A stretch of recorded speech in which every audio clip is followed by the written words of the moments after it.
Hello friends, चलिए आज की इस वीडियो में चर्चा करने वाले हैं प्रमुख अंतर्राष्ट्रीय पुरस्कार और राष्ट्रीय पुरस्कार।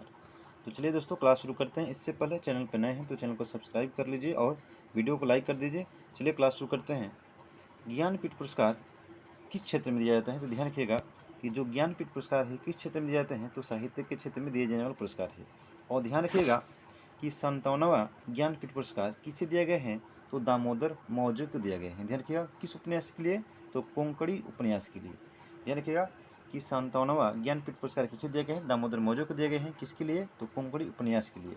इसके बाद ध्यान रखिएगा 2020 में दिया गया था इनको 56वां दिया गया था। किसके दिया गया था? तो नीलमणि फुकन को दिया गया था।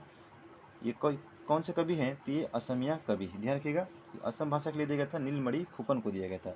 56वां ज्ञानपीठ पुरस्कार नीलमणि फुकन को दिया गया था। और 57वां किसे दिए गए हैं? तो दामोदर मौर्य को दिए गए हैं। किस उपन्यास के लिए? तो कोंकणी उपन्यास के लिए। इसके बाद है कि व्यास सम्मान। ध्यान रखिएगा कि जो व्यास सम्मान है ये किस क्षेत्र में दिए जाते हैं? तो साहित्य के क्षेत्र में दिया जाने वाला पुरस्कार है। और ध्यान रखिएगा 2022 में इसमें दिए गए हैं तो 32वां व्यास सम्मान किसे दिए गए हैं? तो ज्ञान चतुर्वेदी को दिए गए हैं। इनकी हिंदी कृति है जिसका नाम है पागल खाना। ध्यान रखिएगा कि पागल खाना के लिए ज्ञान चतुर्वेदी को 32वां व्यास सम्मान दिया गया है। इसके बाद है कि 2021 में 31वें क्रम का किसे दिया गया था? तो असगर वजाहत को दिया गया था। किसके लिए मिला था? तो नाटक महाबली के लिए दिया गया था। तो ध्यान रखिएगा कि व्यास सम्मान 32वां किसे दिया गया है? तो ज्ञान चतुर्वेदी को दिया गया है। किसके लिए दिया गया है? तो पागल खाना के लिए दिया गया है। इसके बाद है कि सरस्वती सम्मान। ध्यान रखिएगा कि सरस्वती सम्मान किस क्षेत्र में दिए जाते हैं? तो ये भी साहित्य के क्षेत्र में दिए जाने वाले पुरस्कार हैं। और 2022 इसमें दिए गए हैं तो 32वां। ध्यान रखिएगा कि 32वां सरस्वती सम्मान किसे दिए गए हैं? तो शिव शंकरी को दिया गया है। ध्यान रखिएगा किस पुस्तक के लिए दिए गए हैं? तो सूर्य वंशम पुस्तक के लिए दिए गए हैं, जो तमिल पुस्तक है। ध्यान रखिए तमिल भाषा के लिए दिए गए हैं। तो पूछा जाए कि सरस्वती सम्मान 32वें क्रम का किसे दिया गया है? तो शिव शंकरी को दिए गए हैं। किस पुस्तक के लिए दिए गए हैं? तो सूर्यवंशम तमिल पुस्तक के लिए दिया गया है। इसके बाद है 31वां किसे दिया गया था? तो रामदरस मिश्र को दिया गया था 2021 में। किसके लिए? तो मैं तो यहाँ हूँ। इसके बाद है कि दादा साहेब फाल्के पुरस्कार किस क्षेत्र में दिया जाता है? तो ध्यान रखिएगा कि दादा साहेब फाल्के पुरस्कार ये फिल्म के क्षेत्र में दिया जाता है। और ध्यान रखिएगा कि 52वां किसे दिया गया है? तो आशा पारेख को दिया गया है 2020 में। ध्यान रखिएगा कि दादा साहेब फाल्के पुरस्कार 2020 में 52वें क्रम का है। इसे किसे दिया गया है? तो आशा पारेख को दिया गया है। और 2019 में किसे दिया गया था? तो रजनीकांत को दिया गया था। इसके बाद है कि Dadasaheb Phalke international film fair award 2023। ध्यान रखिएगा तो Dadasaheb Phalke international film fair award 2023 में चलिए देखते हैं कि सर्वश्रेष्ठ फिल्म का अवार्ड किस फिल्म ने जीता है? तो द कश्मीर फाइल्स। सर्वश्रेष्ठ फिल्म किसे चुना गया है? तो द कश्मीर फाइल को चुना गया है। इसके बाद है कि इसमें फिल्म ऑफ द ईयर किसे चुना गया है? तो ध्यान रखिएगा ट्रिपल आर को। Film of the year triple R को। लेकिन सर्वश्रेष्ठ फिल्म का पुरस्कार किसने जीता है? तो द कश्मीर फाइल्स। इसके बाद है कि इसमें सर्वश्रेष्ठ अभिनेता किसे चुना गया है? तो रणबीर कपूर को। किस फिल्म के लिए? तो ब्रह्मास्त्र फिल्म के लिए। इसके बाद है कि सर्वश्रेष्ठ अभिनेत्री किसे चुना गया है? तो आलिया भट्ट को। किस फिल्म के लिए? तो गंगूबाई के लिए। इसके बाद है कि सर्वश्रेष्ठ निर्देशक किसे चुना गया है? तो आर बाल्की को फिल्म चुप के लिए। इसके बाद है चलिए फिर से एक बार समझते हैं कि सर्वश्रेष्ठ फिल्म किसे दिया गया है? द कश्मीर फाइल्स को दिया गया है। Film of the year triple R को। इसके बाद है सर्वश्रेष्ठ अभिनेता किसे चुना गया है? तो रणबीर कपूर को। सर्वश्रेष्ठ अभिनेत्री का पुरस्कार किसे दिया गया है? तो आलिया भट्ट को फिल्म गंगूबाई के लिए। और सर्वश्रेष्ठ निर्देशक के पुरस्कार किसे जीता है? तो वो है आर बाल्की फिल्म चुप के लिए। इसके बाद नेक्स्ट है कि बिहारी पुरस्कार। ध्यान रखिएगा ये बिहारी पुरस्कार भी किस क्षेत्र में दिया जाता है? तो ये साहित्य के क्षेत्र में दिया जाने वाला पुरस्कार है। और ध्यान रखिएगा कि 2022 में इसे 2022 में दिए गए हैं तो कौन से क्रम का है? तो 32वें क्रम का है। किसे दिया गया है? तो डॉक्टर माधव हंडा को दिया गया है। ध्यान रखिएगा कि बिहारी पुरस्कार 2022 में 32वें क्रम का है। और किसे दिया गया है? तो डॉक्टर माधव हंडा को दिया गया है। किस पुस्तक के लिए? तो पचरंग चोल पहाड़ सखी रे। ध्यान रखिएगा पचरंग चोल पहाड़ सखी रे। इसी के लिए मतलब बिहारी पुरस्कार किसको दिया गया है? तो डॉक्टर माधव हंडा को। और ध्यान रखिएगा कि 2021 में किसे दिया गया था? तो मधु कांकरिया को दिया गया था।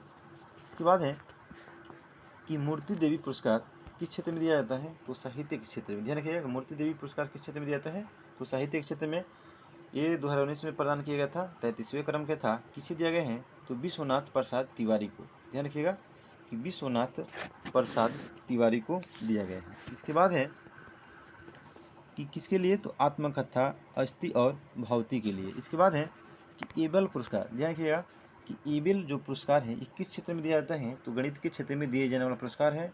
और ध्यान रखिएगा कि 2023 में ईबेल पुरस्कार किसे दिए गए हैं, तो लुइस कैफरेली को दिया गया है, लुइस कैफरेली को दिया गया है। और ध्यान रखिएगा कि 2022 में किसे दिया गया था, तो डेनिस कॉर्नेल सुलिवान को दिया गया था, जो कहाँ के थे, अमेरिका के। लेकिन ध्यान रखना है कि 2023 में ईबेल पुरस्कार किसे दिया गए हैं, तो लुइस कैफरेली को दिया गया है। इसके बाद है कि इंदिरा गांधी शांति निरस्तीकरण और विकास पुरस्कार। तो चलिए इसको देख लेते हैं। 2022 में किसे दिया गया है, तो इंडियन मेडिकल एसोसिएशन और ट्रेंड नर्सेज ऑर्गेनाइजेशन को दिया गया है। इसके बाद है कि यूनेस्को शांति पुरस्कार। ध्यान रखिएगा कि यूनेस्को शांति पुरस्कार 2022 में किसे दिए गए हैं, तो जर्मनी के पूर्व चांसलर कौन थी, तो एंजेला मर्केल को दिया गया है। ध्यान रखिएगा कि एंजेला मर्केल को यूनेस्को शांति पुरस्कार 2022 में दिया गया है। ये कहाँ के हैं, तो जर्मनी के पूर्व चांसलर रह चुके हैं। और ये क्यों, तो सीरिया, इराक, अफगानिस्तान आदि से आए शरणार्थियों को स्वागत करने के लिए दिया गया है। इसके बाद है कि गांधी शांति पुरस्कार।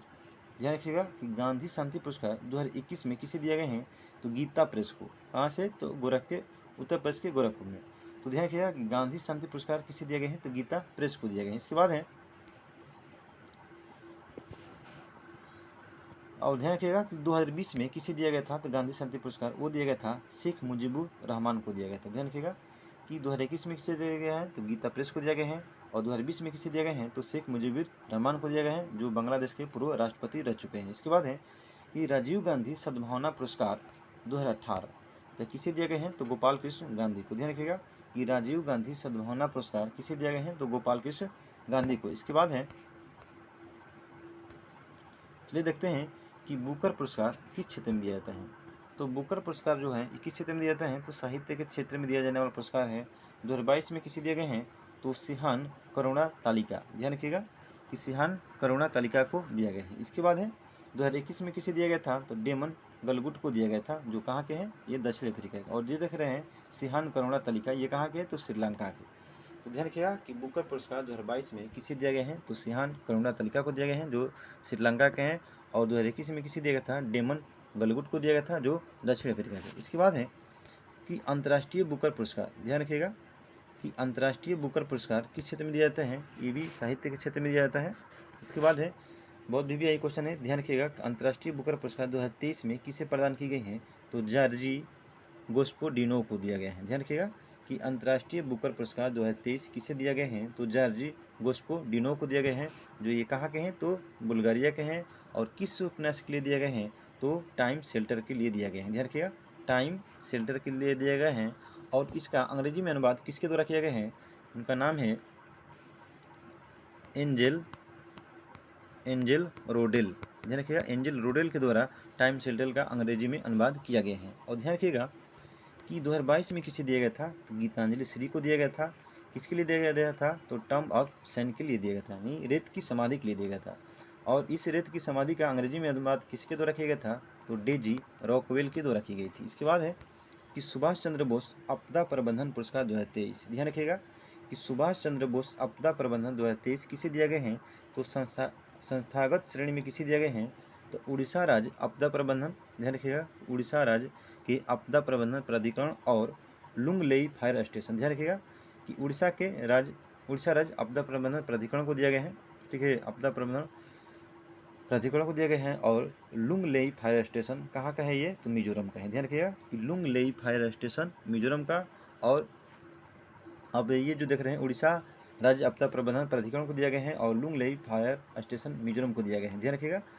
इसके बाद है ये ध्यान रखिएगा कि व्यक्तिगत श्रेणी में ये पुरस्कार नहीं दिया गया है, किसी व्यक्ति को भी नहीं दिया गया है। इसके बाद है कि सुभाष चंद्र बोस आपदा प्रबंधन पुरस्कार 2022 तो संस्थागत श्रेणी में किसे दिया गया था, तो गुजरात आपदा प्रबंधन को दिया गया था। ठीक है, और व्यक्तिगत श्रेणी में किसे दिया गया था, तो प्रोफेसर विनोद शर्मा को दिया गया था 2022 में। इसके बाद है कि चौथा राष्ट्रीय जल पुरस्कार 2022। ध्यान रखिएगा कि चौथा राष्ट्रीय जल पुरस्कार 2022 घोषणा की गई थी। इसमें सर्वश्रेष्ठ प्रदर्शन करने वाला राज्य कौन है, तो वो है मध्य प्रदेश। ध्यान रखिएगा कि चौथा राष्ट्रीय जल पुरस्कार में सर्वश्रेष्ठ प्रदर्शन करने वाला राज्य कौन सा है, तो एमपी है। और सर्वश्रेष्ठ जिला किसे चुना गया है, तो गंजम। ये गंजम कहाँ का जिला है, तो उड़ीसा के हैं।